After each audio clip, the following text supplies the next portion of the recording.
గారిని మిర్యాలు కూడా తీసుకొచ్చినటువంటి వ్యక్తి కోడిరెక్క శివరన్న గారికి హార్ట్ స్ట్రోక్ వచ్చి ఐకాన్ హాస్పిటల్ నల్గొండలో ఉన్నాడు.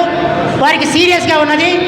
మరి గడ్డం వివేకన్న వారి పెద్దన్న, మరి బెల్లంపల్లి ఎమ్మెల్యే గారు వారిని చూడటానికి పోవాలి. అదేవిధంగా వేరే పని కూడా ఉన్నది. అదేవిధంగా మరి కాక అంటే మిర్యాలగూడలో చివరన్నని చిన్న కాక అని అంటారు.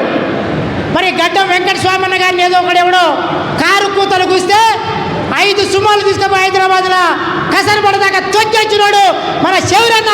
వారి యొక్క వారసుడు మరి వారిని చూడటానికి పోవాలన్న కాబట్టి వారికి సీరియస్ ఉంది కాబట్టి అన్నని వారికి అర్జెంటుగా వారికి ఆడికి వెళ్ళటం కోసం అన్నని మాట్లాడవలసిందిగా మధుబాబు గారు వారిని కోరుతా ఉన్నారు.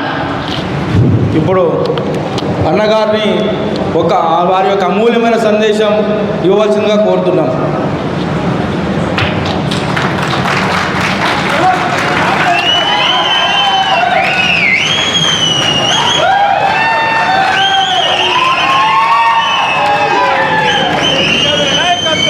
జై భీమ్.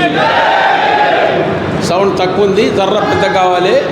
జై Bhim. Thank you very much.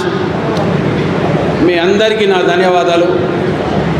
ఈరోజు నల్గొండకు నన్ను పిలిపించి మా నాయనకి ఇచ్చిన రెస్పెక్ట్ని మీ అందరికీ మళ్ళొకసారి ధన్యవాదాలు. వేదికపై ఉన్న బ్రదర్ నాగరాజ్ గారు, పెద్దలు చిన్నయ్య గారు, సభా అధ్యక్షులు మధు గారు, ప్రత్యేకంగా మన నల్గొండలో అన్నదాత చేసిన ధనలక్ష్మి గారికి, అమ్మగారు మీకు బెస్ట్ ఆఫ్ లక్, కంగ్రాచులేషన్స్. ఈరోజు ఉత్సాహంగా చాలామంది మాట్లాడారు. మన మాల సమస్య గురించి మాట్లాడిన ప్రతి ఒక్క వ్యక్తికి లోపలికెళ్ళి మనకున్న బాధను కాపాడుకోవడానికే ఈసారి మీరు పిలిపించిన ఈ ఘన అవకాశానికి నేను, మా తమ్ముడు, మా నాయనిచ్చిన ఆశీర్వాదాన్ని, మన మాల కులాన్ని తీసుకునే ఒక కార్యక్రమాన్ని మీ అందరికీ మాటిస్తున్న సోదరులారా, నేను మా తమ్ముడు కలిసి మన మాల సంబంధించిన అన్న తమ్ముళ్ళు, అక్క చెల్లెళ్ళు, మా నాయనిచ్చిన విద్యను అందరం కలిసి కాపాడుకుందాం. ముఖ్యమైనది ఏంటంటే కల్చర్, మాట్లాడేది పద్ధతి. మేము పుట్టినప్పుడు సంది స్కూళ్ళకి వెళ్ళి బయటకు వచ్చిన తర్వాత 50 ఏళ్ళ చరిత్రలో మా నాయనిచ్చిన రాజకీయ భిక్షను సోనియమ్మ తల్లి, రాహుల్ గాంధీ, ఇందిరాగాంధీతో దగ్గర సంబంధాలు పెట్టుకొని ఏ రూపంగా మన వీకర్ సెక్షన్ని కాపాడుకోవాలన్నా అనే కార్యక్రమం కిందనే ప్రత్యేకంగా నేను, మా తమ్ముడు, మా నాగరాజ్తో పాటు మనకున్న 8-9 ఎమ్మెల్యేలతో పాటు మన డిప్యూటీ చీఫ్ మినిస్టర్ భట్టి గారితో పాటు అందరితో కలిసి కష్టపడదాం. మన కష్టానికి ఫలితం ఉంటుంది. ఫలితం అంటే ఏంది? కష్టము.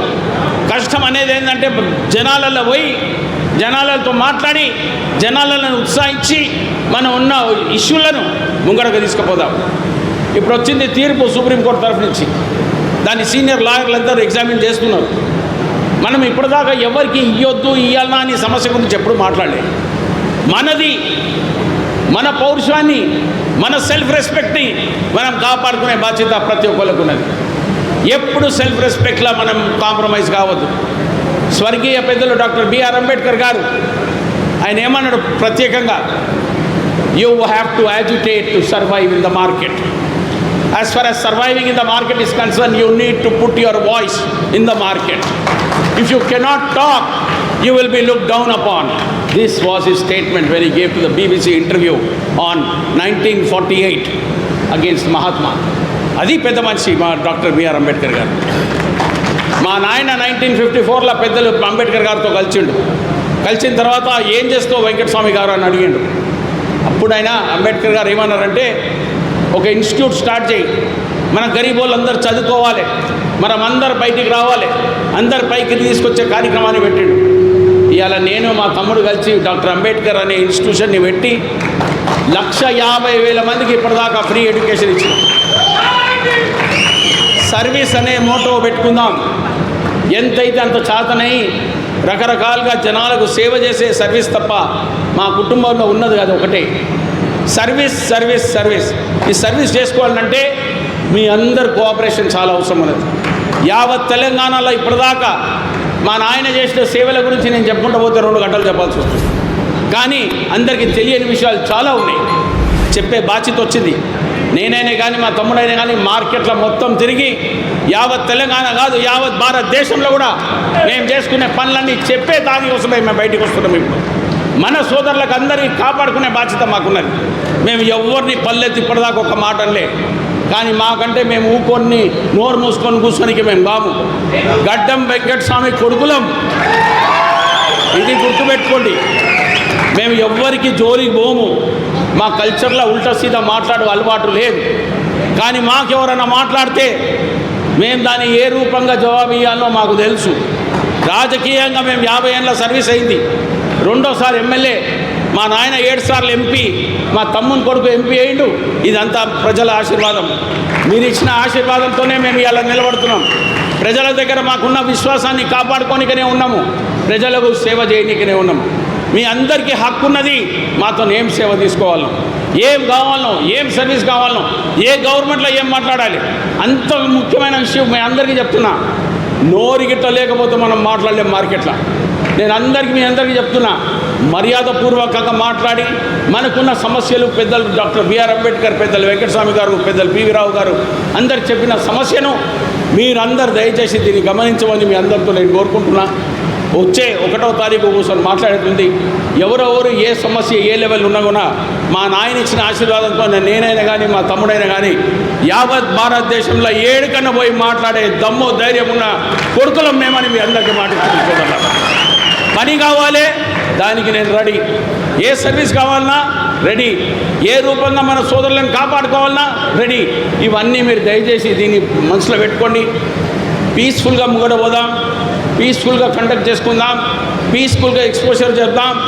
మాట్లాడే ధైర్యం ఏ రోజు ప్రతి ఒక్కరికి వస్తుందో మీకు ఆత్మవిశ్వాసం వస్తుంది, సెల్ఫ్ కాన్ఫిడెన్స్ వస్తుంది. సెల్ఫ్ కాన్ఫిడెన్స్ వస్తేనే జనాలలో మాట్లాడడానికి ధైర్యం ఉంది. అందరు ఏమనుకుంటారు, ఎస్సీ మాలలు మీకు మాట్లాడడానికి చేత కాదు అది ఇదంటే, నేను ఒకటే మాటన్నా, నేను 120 మంది కంట్రీల ముంగట హెడ్ ఆఫ్ గవర్నమెంట్లో 22 నిమిషాలు ఇంగ్లీష్లో స్పీచ్ ఇచ్చిన.